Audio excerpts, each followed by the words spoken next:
Welcome to the EdTech Throwdown. Join us, Eric Geis and Nick Johnson, as we dive into today's best EdTech tools, tips, and practices. We do the research so you can teach your class. Remember to follow us on social media like Instagram, X, or Facebook by looking for the handle @EdTech Throwdown. Now please enjoy the show.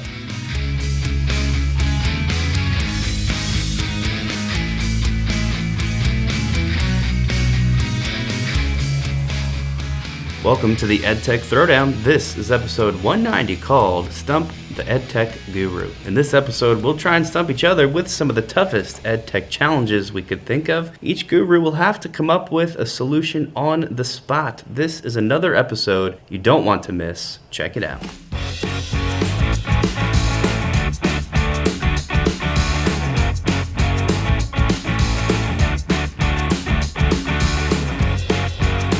All right, back with episode 190. If anyone knows Nick and myself, so if you've listened to the podcast in the past or seen one of our presentations, we compete on absolutely everything. Anything from running into the science office and throwing darts at a magnet dartboard in the air to, we've played paper football across the desks, we've played desktop cornhole. What else have we done? Well, we started a podcast called the EdTech Throwdown, which is literally all about pretty much this exact same concept. So there's a good one for you. We have a track record, and it's a competition. We like bragging rights. We like strutting a nice swag walk down the hallway after one destroys the other. And it's all in good fun. And today is also going to be all in good fun. We're going to have a friendly competition that we like to call Stump the Edtech Guru. I don't know if we really like to call it. We kind of just made it up right before this. But in this case, we are calling ourselves gurus, and that's very lighthearted as well. We know that there's a lot out there that we don't know, and we don't know everything. But we're going to try to come up with some answers to some scenarios that each of us are going to provide each other. So Nick will provide me with a scenario, or I'll provide him with a scenario, and then obviously we're going to use some type of stall tactic to get our thoughts together, and then we're going to just basically come out with any type of answer or solution to that scenario that we could think of. And no, we have not seen each other's written scenarios. Yeah, that's what I was just going to make sure everybody knew, is that these have not been shared. So typically when we record one of these episodes, we're looking at a shared doc, right? We call them show notes. It's the same thing that eventually gets posted on our website in whatever platform there is. But today, that show notes is empty because we actually wanted to keep these things separate. So in other words, I put together three, you call them scenarios, whatever, tricky situations that you might face as a teacher dealing with, honestly, anything. Of course, we tried to keep it EdTech themed as much as possible, just to kind of make the other person squirm, make them think a little bit. You can imagine these things being like maybe a complaint that a teacher has. If you're just, in a typical day-to-day, being a teacher and you're talking about stuff, these are the scenarios that give us pause. So we're going to try to see what the other person would do to help find a solution in these situations. So it should be interesting to listen to, hopefully. It should be helpful to listen to, hopefully, because chances are you've been in some of these scenarios yourself as an educator, and maybe you don't know necessarily how to get out of these scenarios. And not that we're going to have the perfect solution, but we're at least going to talk about it, and I think that's going to be good for some people to tune into. All right, without any further ado, let's take a brief pause and let us hear from our podcasting partners over at the Teach Better Podcast Network. This podcast is a proud member of the Teach Better Podcast Network. Better today, better tomorrow, and the podcast to get you there. You can find out more at teachbetter.com/podcasts. Now let's get back to the episode. All right, so we are back to begin the official challenge that we have so named just this morning as we came up with this episode, Stump the EdTech Guru. I've got three. I think you said you did three as well, right? See, I like to compete with you, so I have 3 plus a bonus one. Oh, great. We may not get, I think I know the answer to the 4th one, but we may not get to it. but I will at least punch it into the show notes after the fact. So all of our scenarios will be found in the show notes after the fact. So we'll add those after the podcast is done. All right. We didn't even plan out like how these things should be worded. So I'm curious, like the approach you took, because mine, I've got like fake teacher names in here, fake grade levels, all the details. Did you take the same approach when writing yours? We'll see. We'll see. I'm not giving away any deets here. All right. I'm being extremely, I don't know. Man of mystery. Of mystery, but I will tell you this much. I'm excited about these scenarios. I think you're going to do well, just maybe not as well as me. All right, let's see what happens. I'll go first with reading mine, and then of course that means you'll have to respond first, and we'll probably just bounce back and forth as we go through. So without further ado, here we go. Scenario number 1 is about Ms. Rivera. I don't know if that matters, but I've given this teacher a name. Ms. Rivera teaches 10th grade English and has just assigned a personal narrative essay. As she begins grading, she notices several essays that seem off. They are grammatically perfect in every single way. The essays lack any personal voice whatsoever, and a few students have even used similar phrases, similar turns of phrase, you might say. These students have cited their AI use, and one of them even included a link to a specific AI chatbot conversation in a tool called Perplexity. When examining this AI chatbot conversation, however, it only shows the students asking questions about the topic. In other words, there is no evidence that Perplexity has done the writing itself, at least not in this particular chat. Ms. Rivera confronts the students about this suspicion of AI use, and the students deny it. And Ms. Rivera is curious what she can do or how to get out of this situation. She could do nothing. Yeah, basically, Ms. Rivera, you got almost no recourse. All right, let's go to... No, I'm kidding. But let's see what you got. There's got to be something. Yeah, well, the thing is this is all done after the fact, so it makes it extremely difficult to have a leg to stand on. There's a lot of facts here that are missing, like what was communicated before the assignment, what was communicated after they approached, or after Ms. Rivera approached the students and talked about the assignment. So I'm going to backtrack here, and I'm going to kind of walk through that first.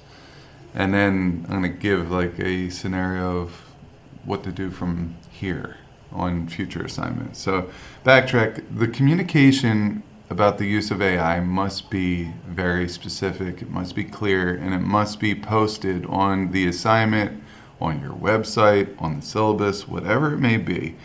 That communication is absolutely paramount for a successful classroom, just to run your successful classroom. So it sounds like the expectations really weren't laid out. So do that first. Lay down the expectations. Since this is English and there's a lot of writing, maybe this is a research paper, just, it says personal narrative essay. I don't know if that's a longer paper or a shorter paper, but either way, I would figure out exactly how you want to allow your students to use AI and then kind of roll from there. So let's just assume that they're allowed to use AI for the use of pre-writing or some type of getting their thoughts down on paper. All right, so if they're allowed to do that, I would allow them to use AI, but I would want to see that work cited. Now, with Perplexity, you said that they provided a hyperlink to the conversation. Correct, Well, which the teacher read, and there was just like the student gathering information there. That's only possible if they have an account in Perplexity. All right, and there's a I don't know, hesitancy for me to believe this, considering that, a lot of these AI tools are either over 13 or over 18, most of them being over 18. So now we're talking that it's a senior basically in high school in a 10th grade classroom. So I would bust this myth or this situation there. So there's probably not going to be a link to a chat, but even if there is, that's better than nothing. But if all 7 of these students are using the same wordage, then there's something else going on here. Maybe someone did all the pre-writing. They grabbed the older brother or sister's account, got the conversation going there, and that pre-writing exercise or pre-planning or questioning and answer has come from AI, which they all used, and then they didn't change up the writing enough. Either way, since this has already been done, I would try to change my conversation tone, just being like, hey, I'm assuming that you all used AI, which was allowed on this project. I would try to have one-on-one conversations. It will take a little longer, but it'll be more, I don't know, it will paint the picture a little better. And you could just ask them, hey, how did you use AI? What did you learn from it? Just have a nice, calm conversation. And then since this was already done, I would say in the future, all right, you need to copy and paste the input and the output and the tool name. I call this my AI Works Cited, to the bottom of your personal essay or your personal reflection. So it is crystal clear on how you used AI. And give them a couple of use cases that basically demonstrates proper AI usage for this type of assignment. And I would actually throw that out to the class prior to. So you're modeling an example of AI usage. And maybe this is something that you do at the beginning of the course, just to get them a nice example of how AI can be used properly. So I know there's a lot to unpack there. I think I hit everything that you said the best I could, considering it was after the fact. But how did I do? It's pretty good. I'm going to give you 40 points for that response. And the only reason it's not 50 points is because part of the next round that Ms. Rivera is going to do, so the next time there's an essay,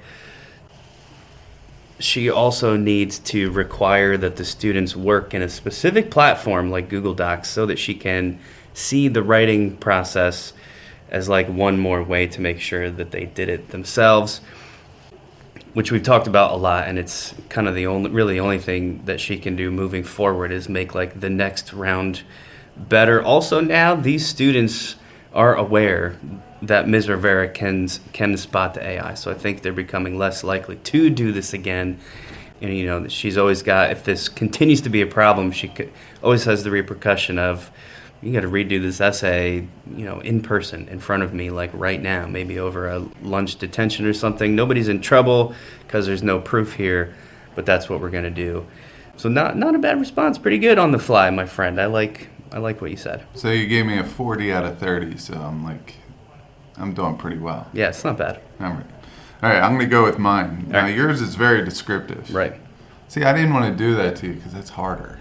I want to see, I'm thinking Finding Nemo, the turtles in the jet stream. I want to see what you could do flying solo with a very vague, there's some detail, but I'm not giving you any names or anything. You could come up with the names if you want. I'll do it. Let's fly. All right, here we go. So here's mine. You're the EdTech coach of the building, and you were just informed that you have 2 students moving into the high school that speak very little English. Their English level is of a 3rd grade level. Devise a plan to help a core curriculum teacher. So you can pick the subject. I left it vague for you. You're welcome. Excellent. But one of the core subjects, English, history, math, science. Devise a plan to help a core curriculum teacher differentiate a lesson to help these two students out. Okay, very, very interesting. And we're actually faced with this situation a lot.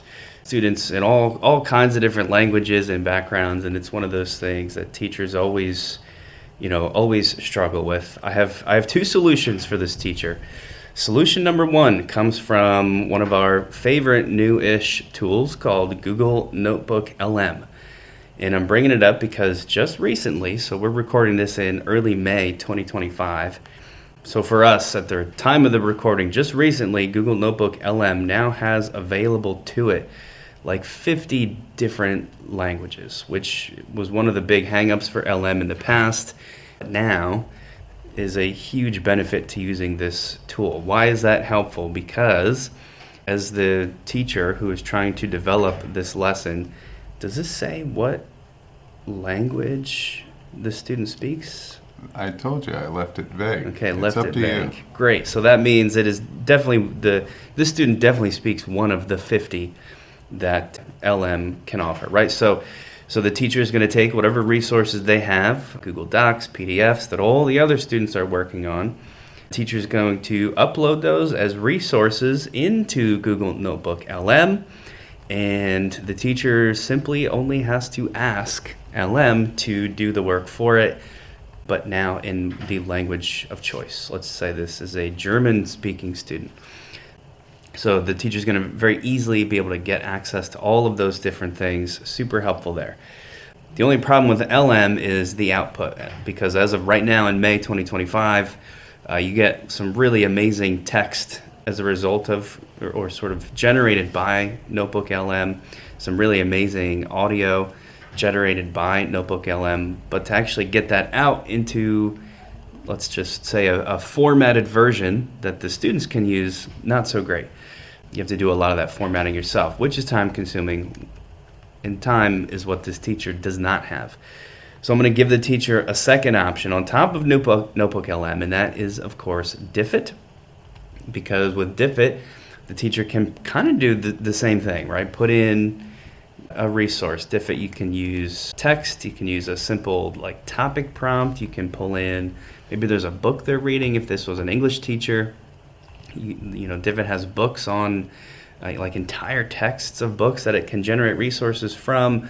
And again, whatever is created in Diffit, so whatever multiple choice questions it makes or discussion prompts it makes, you can change those to, of course, different reading levels and, of course, different languages. So this German-speaking student can get the same exact stuff that the other kids are working on, but in German. And we need Diffit because it offers, again, something LM does not, which is you can export all of these different resources from Diffit into tons of different, I don't know what the proper term is here, but like, say, a KWL chart that's pre-set up in a series of Google Slides.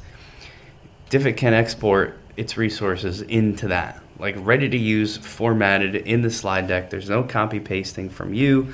There's no bolding the titles and all that kind of stuff. It's essentially done. To find this, once you're in Diffit, if you scroll to I think it's at the very bottom after you look at all the questions it's developed and everything, there's some sort of like an export option. I forget what it's called. You might remember better than me. But it's going to then let you choose how you want these things to be exported and in what format. And of course, that's going to include whatever language you need to. So I've got two very specific things for that teacher. I hope it works out. Notebook LM and Diffit. There you go. Yeah. Just Are you kidding me? That's like the perfect response. No, that's a great response. But, you know, you were talking to me the other day about giving Brisk another try. So, Brisk, okay. I mean, you definitely took a boat out that had a hole in it, all right, on that one. So, but I will say that since I'll give you 29.5 points out of 40. Okay. Here, out of 30. All right, interesting. What did you say? What do these points mean? Do I get to cash these in for, like, you know, little trinkets? And are you going to switch me 1-to-1 for Campbell's soup labels? Like, what are we doing? Well, it's kind of like the scenarios themselves. The points don't mean anything. I give you 40 in reference that you only didn't get 50 because you forgot to mention using Google Docs specifically. So you're saying I get 29.5, which is 10.5 less than I gave you. Yeah, but my denominator wasn't out of 50. True. It was only out of 40. Well, I guess it doesn't matter because the points are meaningless anyway, but I'll take it. I guess that's a fair score. Yeah, Are you ready for number 2? Yeah, let's go. All right, so scenario number 2 is about Mr. Chen. I hope these names aren't throwing you off, but we got Mr. Chen. Mr. Chen is running a blended learning environment.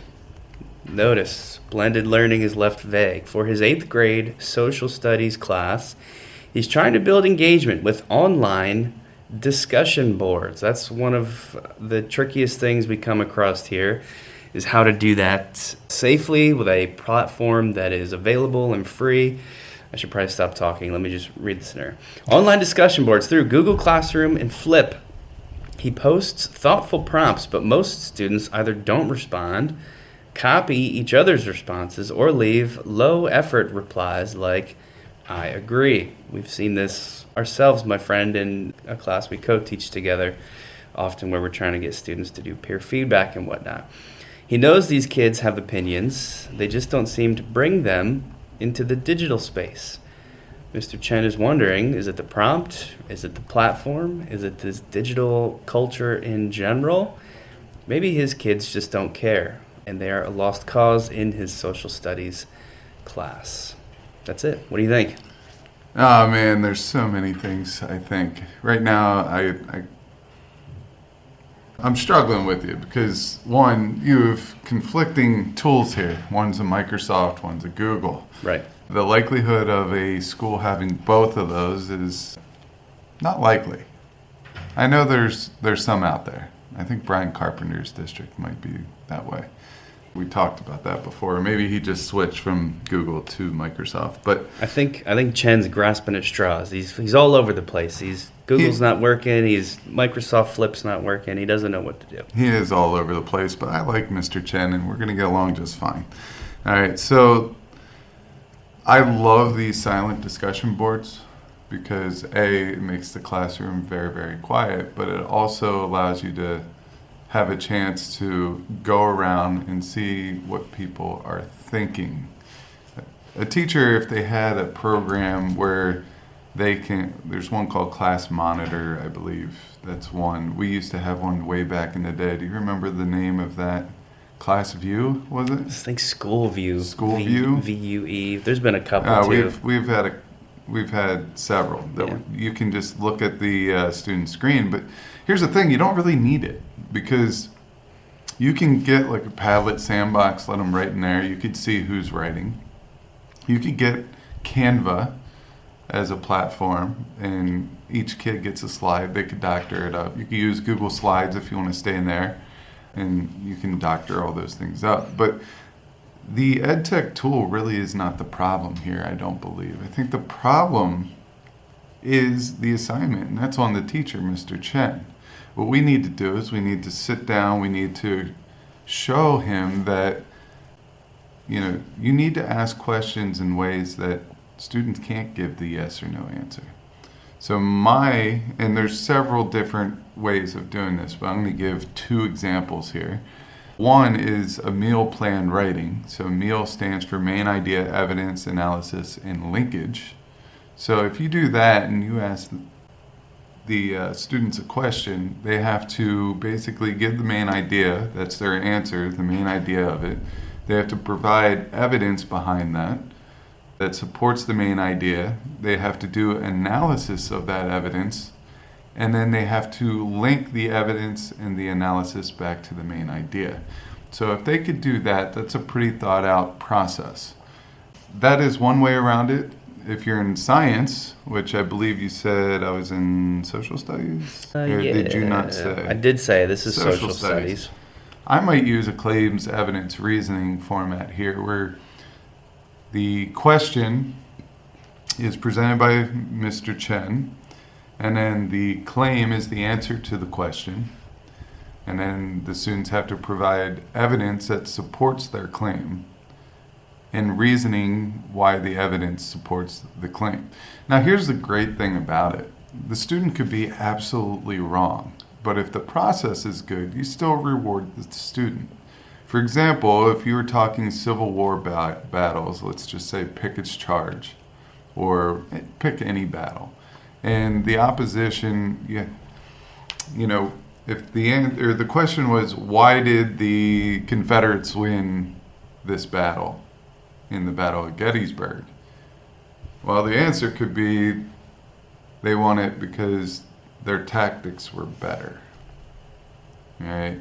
Their evidence could be a map diagram that shows the Confederates outflanking the North, and then after that, the reasoning could be, well, by outflanking the North, it brings the element of surprise. You could attack the weaker part of the army, blah blah blah blah blah, and they go like that, and they do that. All right. You could talk about high ground as being a way to defend themselves, and that's another reason why they won that battle.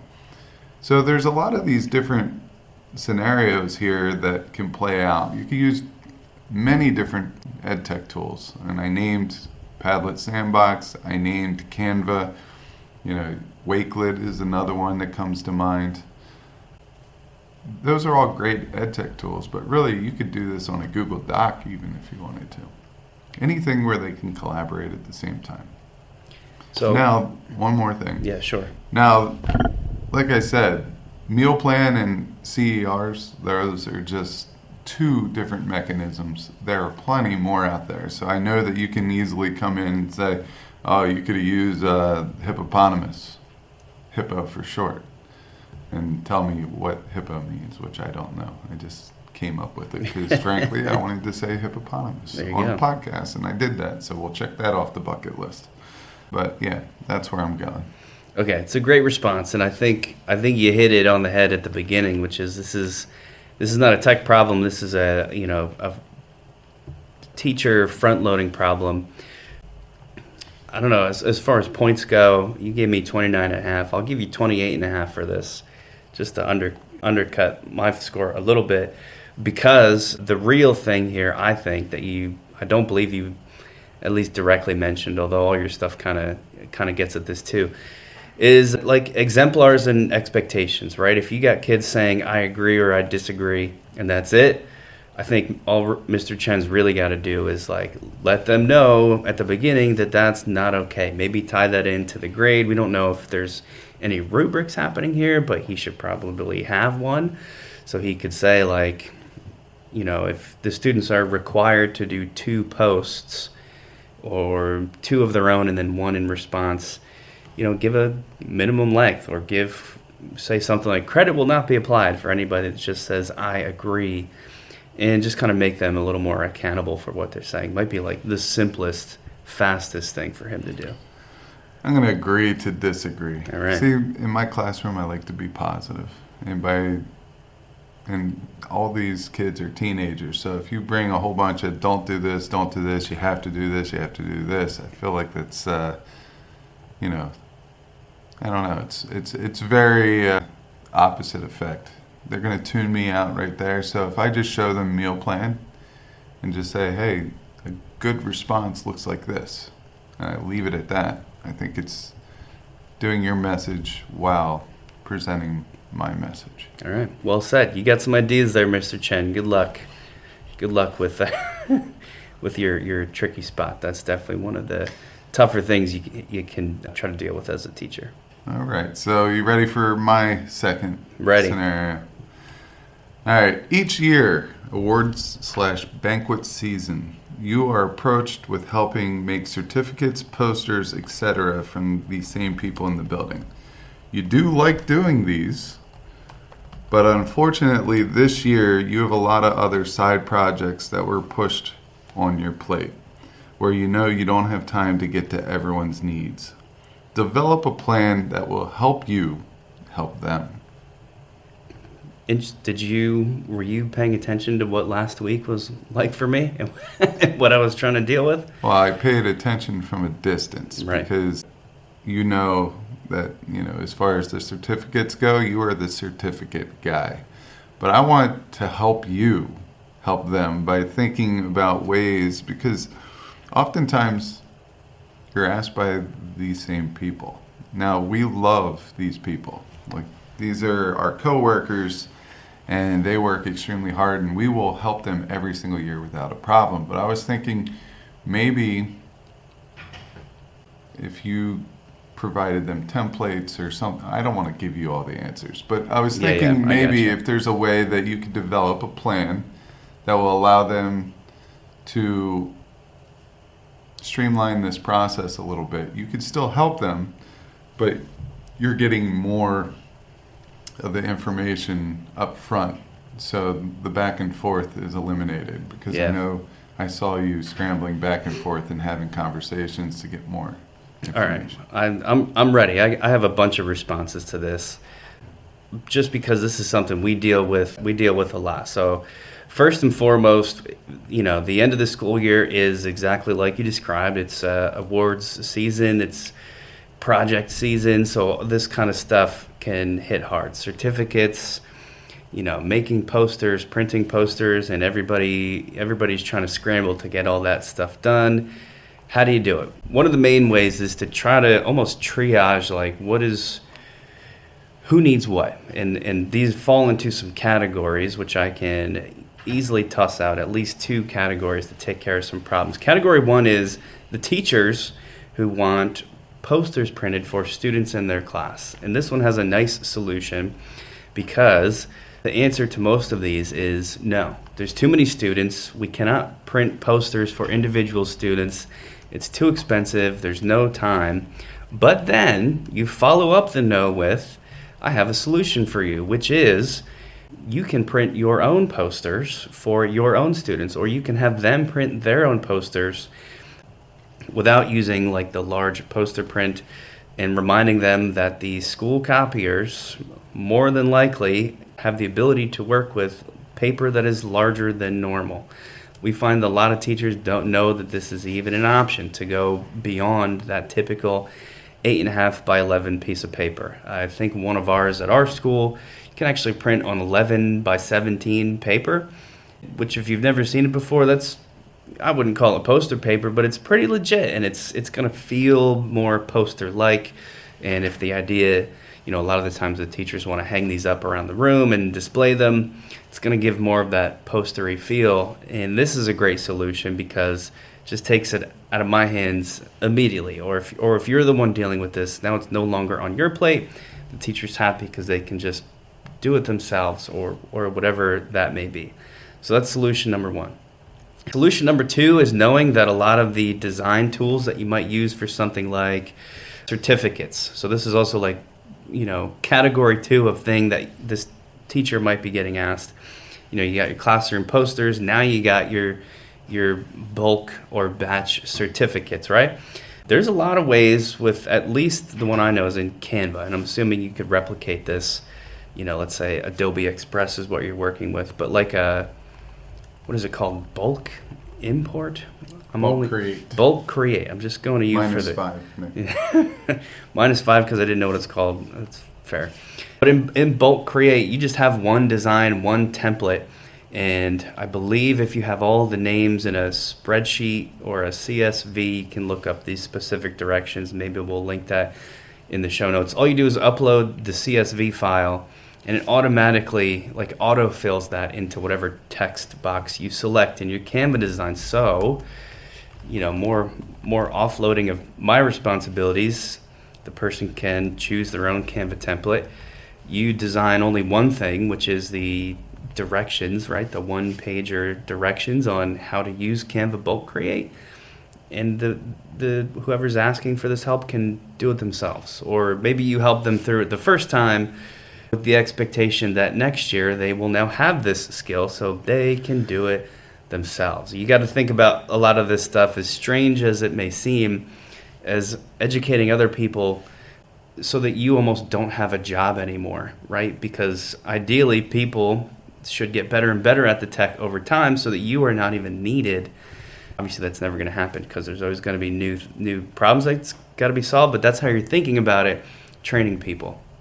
One last thing here is student involvement, because a lot of these types of tasks I think students have a lot of fun with, and if you can pull them in, maybe get creative with it and call it like a print and design club or something like that, where you have them doing a lot of the printing or maybe even the design, I think could be a cool angle to help with some of this stuff.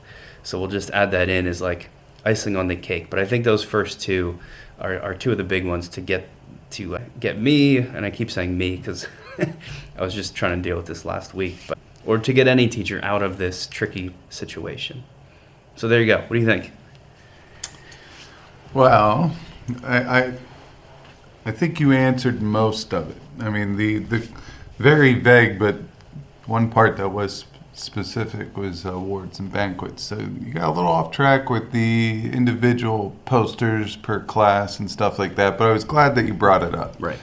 Because we once, many moons ago, talked about the assignment graveyard, where students complete assignments, they get turned in, Right. they're given a grade, and then they just disappear forever. I do like the fact that teachers like to print out projects. I just think that it should be the ones that are like the top 2%, the top 1%. Exemplars for next year that model what you want to see. That's what I like. And I have no problem printing those out, as long as it's like one, maybe two, out of all 4 or 5 or 6 of the classes that do it. I have no problem doing that, and I think that's actually a good thing. But yeah, you made a good point that we can use copiers to do 11 by 17 and a half or 11 and a half by 17. I can't remember what the size is. -5 points for me there. But what I'm saying is awards and banquet season, I was really hoping that you would get more into like finding a way to train. You did mention it, but I would have hoped that you would have spent a little bit more time there using tools that allow you to record what you do in order to make it. Now, you did mention a one-pager, and that's great and everything, but I think this needs to be a step-by-step. So whether you're using something like IRAD, that's one. There are several like this that do the step-by-step individual clicks, whether or not you use the video portion of it or if it's just pictures. Another one is Guide, Guidde. That's another one that we use. Scribe is another one. Tango is another one, not Scribe. Tango is definitely another one that we've used in the past. But all these will allow you to provide that one page, or it might be more than one page, but it's going to have pictures and step-by-step process that will allow teachers to know how to manipulate the CSV file and produce these awards or certificates. Now, one thing before I know that you want to hop in here, but one thing, the hardest part, in my opinion, with the certificates is when certificates are pre-bought. Like there's some type of embossed feature or pre-printed feature, and then you have to print the digital text or whatever it may be right on top of that. Terrible. This is my nightmare, what you're describing. That's what I'm saying. just buy cardstock. Give it to whoever's designing the Canva and make it 8.5 by 11.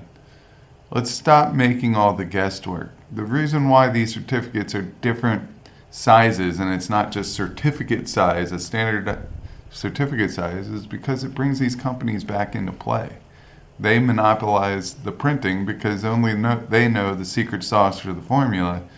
And now poor Nick is over here, and he is doing trial and error until he gets the exact size and the exact printing settings, and so everything matches up on the line. So, Nick, for this one, it was a little loosey-goosey, but I'm going to give you 10,000 points for this one, but it's out of 1,000,000, so you got a lot of points, but, I'll take it.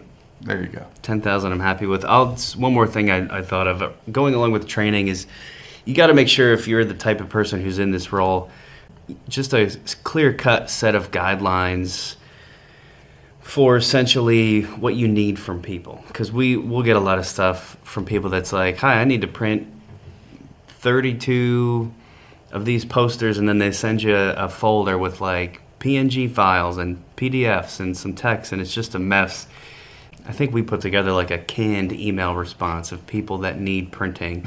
And it just lists like 6 things that you have to do in advance in order for this print job to happen. And we just like copy paste, or I think we use what's the extension that pops things in there? If you just do like if you type slash and then it goes TextBlaze. Yeah, we use TextBlaze, and it just automatically like puts in what we need from people. And it just helps a lot because one, it has the requester do a lot of the work for you.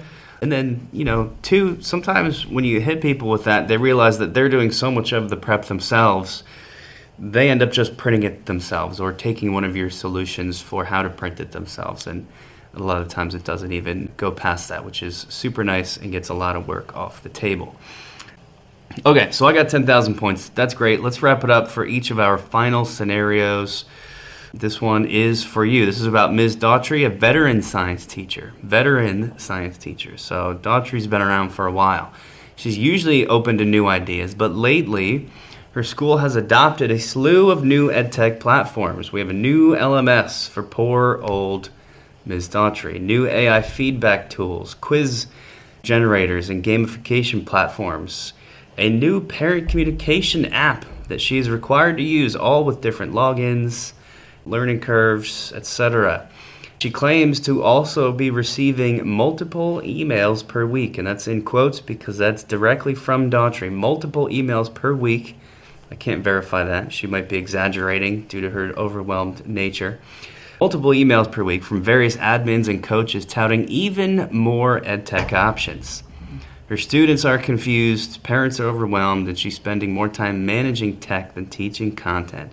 She's asking herself, how do I deal with this chaos without ignoring what the district is asking me to do? There you go. All right, I think I got this one pretty much on lockdown. All right. First of all, let's just acknowledge that EdTech burnout, EdTech overload, that is a real thing.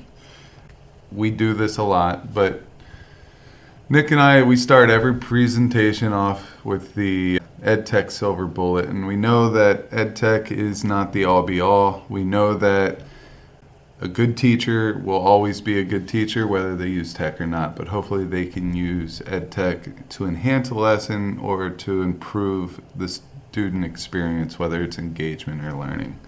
All right, so get that out of the way. We know those things. We have accepted those things. EdTech burnout is real. EdTech silver bullet, we live by.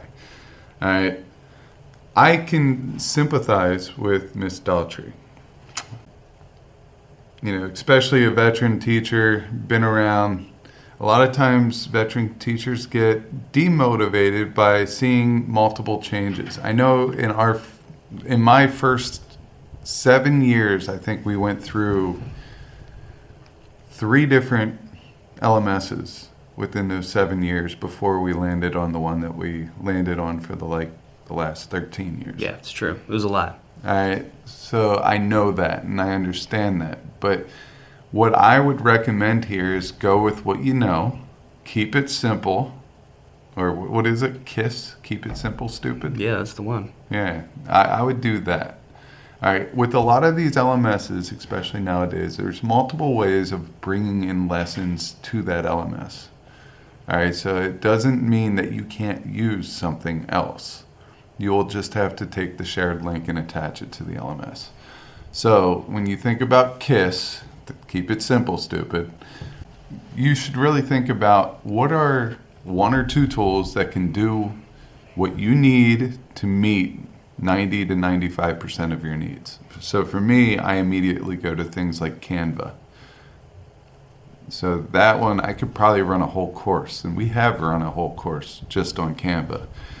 All right, and then maybe my backup plan is the Google Suite. Just keep it with those 2. Now, all this other stuff is noise. AI feedback tools.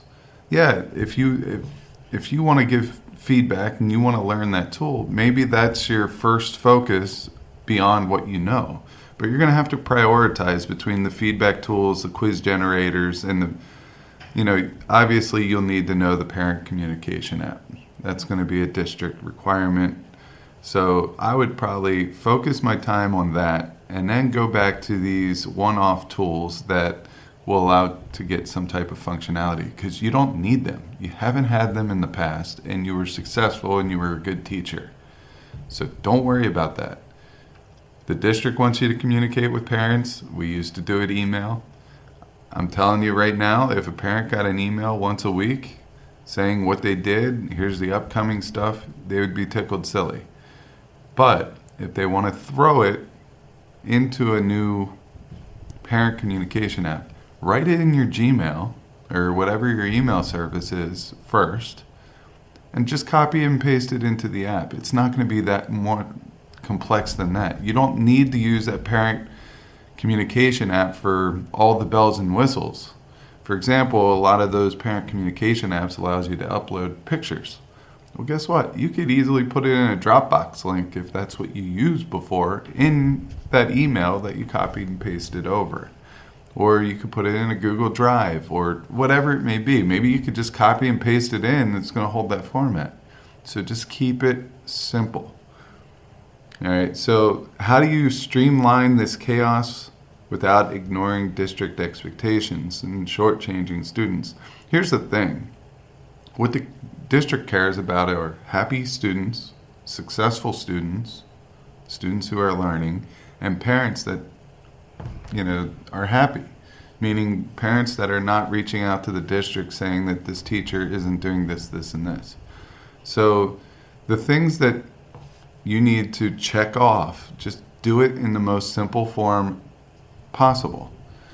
The EdTech that you're using in the classroom, just limit it to 1 or 2 Swiss Army knife tools that do a lot of great things. One of the other things, and this is huge, all right, kids are using multiple EdTech tools in multiple classrooms. Always give a second or third option that you can use an EdTech tool outside of this, but let them know that you may or may not be able to support them if they run into a problem with that. But if they're using that tool in another class, they're probably pretty comfortable. So I would say allow them the option of exploring other EdTech tools.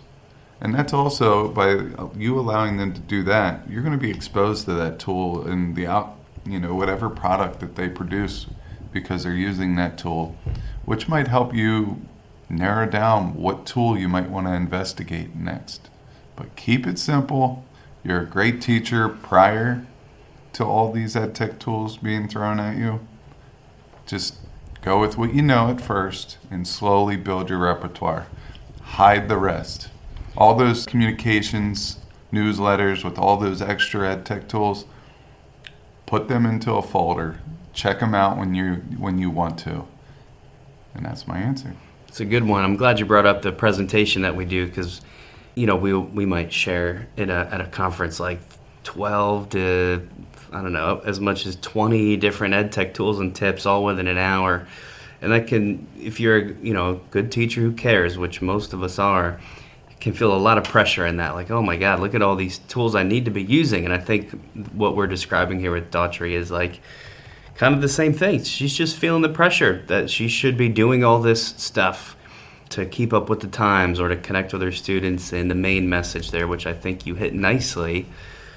So I'm going to go like 600 points for that out of 800 possible points for your final scenario, because I think you nailed that aspect of just try and let her know that relax. Feel free to delete all those extra emails. Focus on what matters. There's not much I can add there because you did a great job. 75%. C's get degrees. Yep. All right, so I'll take it. I'm going to cash these in for a personal pan pizza. I think that's appropriate. All right, here's your third scenario. And this is, once again, very vague. For you to get creative. I really want you to be creative on this one. You've finished your curriculum and have given the final. Or maybe it's an AP test if you want to make it really personal to your situation. You have 5 instructional days left to do some type of gamified activity. What's your plan? All right. So my plan here is to choose this the hard part with this one is there's so many things that we can do. Yeah, and you're not allowed to do the Amazing Race because I know that you use that because I helped you make it. Yeah. So no Amazing Race here. Okay, so that helps a little bit because that's where, what my brain was immediately going to is like choose a pop culture thing like a TV game show and model a large scale game off of that. So I'm gonna change it up and deviate from that, and instead we're gonna do what I will call a year-long wrap-up because this is post-final exam, right? So we need something to essentially tie it all together. And to keep it interesting, each day, what did this say? 5 days left? Is that what's in there? You have 5 instructional days left for some type of gamified activity. Okay, beautiful. So each day we're going to use a different platform. I want to keep it interesting, keep it fun. I know students have different opinions on what they like, what they don't like. So each day is going to be a different thing where there'll be some sort of a game style, like let's say day 1 we will use maybe Kahoot, and we'll play that for like the typical sort of multiple choice thing, maybe have them play in teams to make it a little bit more fun. And it's going to, roughly reference things from throughout the year. Maybe some content, but it's after the final, so we're going to keep it light. Maybe just things that happen, things around the classroom, try to get kids up and moving, referencing just stuff that is around in your room. Like for me, this might be, different lab glassware or components or setups that are still around that they can see. And then each day we'll jump, right? So then day 2, maybe we go to Blue-Kit and we play one of those style games with a different mode. Kids like the tower defense one a lot that's on Blue-Kit, so maybe we'll stick to that. And this will go with vocabulary from throughout the year. So we're theming it also based on the content. Ideally, as I'm fleshing this out, maybe the teams will remain constant through these 5 days. So the kids are working with the same group for like some larger scale competition, and we'll keep track of the winners and the points from one day to the next. The nice part about that is if maybe they're not so good at that multiple choice style Kahoot game, maybe they're better with the things that I'm asking them in Blue-Kit. Maybe vocabulary is the certain group's strong point, so you're not getting like one team that runs away with it. Day 3, we're going to go to GimKit and do the same thing. Day 4, we're going to go to Quiz Is and try to do something else. And then maybe day 5, we conclude with we're going to do a digital escape the room. So that's going to take a lot more prep. Let's assume that I've thought about this far enough in advance that I have time to do it. So the final day will be a digital breakout room that begins with a picture in a Google slide, and the students will be able to view that Google slide through like the public view link or the public presentation link. And then hidden within that picture are different clickable shapes, like transparent shapes that they can't see, but when they hover their cursor over top, hopefully they'll eventually notice like, oh, I can click on this dude's hat in the photo, like whatever it is, and this takes them to some different challenges. And that's how the whole thing is going to wrap up.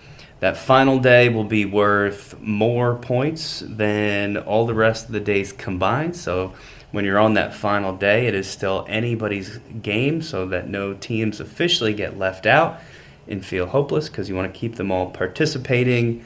And that's how we're going to wrap it up each of the 5 days. Boom. All right. Well, I liked where you're going before you went there.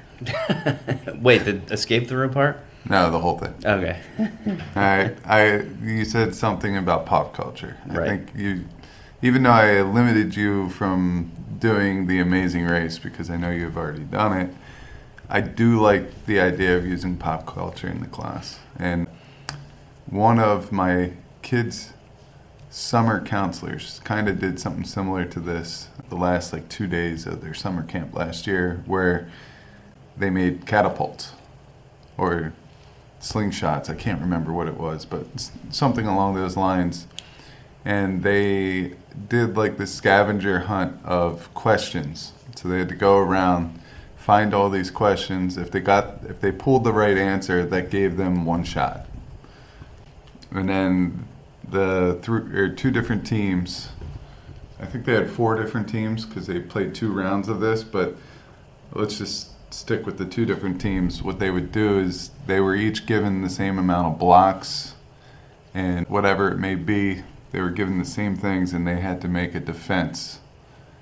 And they had like these little, I don't know, like styrofoam chicks, like little baby chickens that were styrofoam. They had to protect them from the slingshots.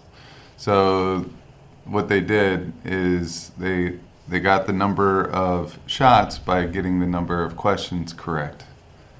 And then they played one big giant game of Angry Birds all day. So the first thing was a scavenger hunt. The next thing was this like quiz game where they had to run out and find flags that were in a field that was pertained to their color, and they had to find them in order, and they had to pull off the correct answer and bring it back. So it was like 3 different ways to test them on things that they should know from the year. And then they played a game which was basically Angry Birds but in real life. You could do that in the classroom. I like to use the recycling bin for everything, and you and I used to play these games a lot. And we had a ball pit, like a bag of ball pit balls, and you and I used to set up the tables, so we had to like bounce them off the tables and then eventually get it to the recycling bin. You know, things like that. You could just basically get creative with it.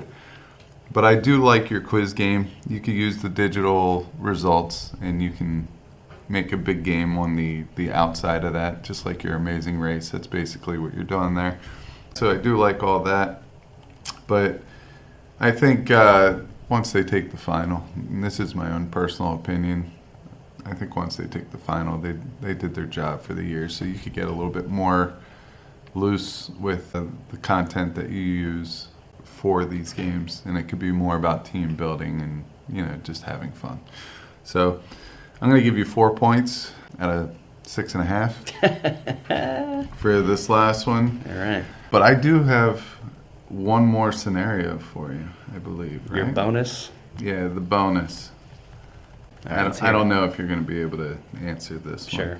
one, but I hope you do, because it will probably benefit me in some way, shape, or form, selfishly. All right, let's see.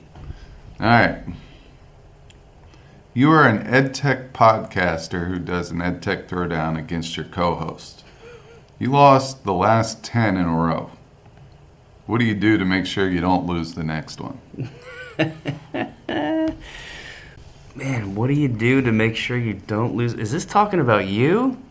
Or is this talking about me? I'm glad that you mentioned that. It's definitely talking about you prepping to try to beat me. Yeah, that's what it seems. But I don't actually want you to answer that. I just wanted to throw shade at you to end the episode, which that is what's going to happen here. Shade thrown. This episode is over. Till next time, go figure out some of these tough questions. Post them so we can see that. Leave us an Apple Podcast review with your question, and we'll make sure that we get it on the podcast.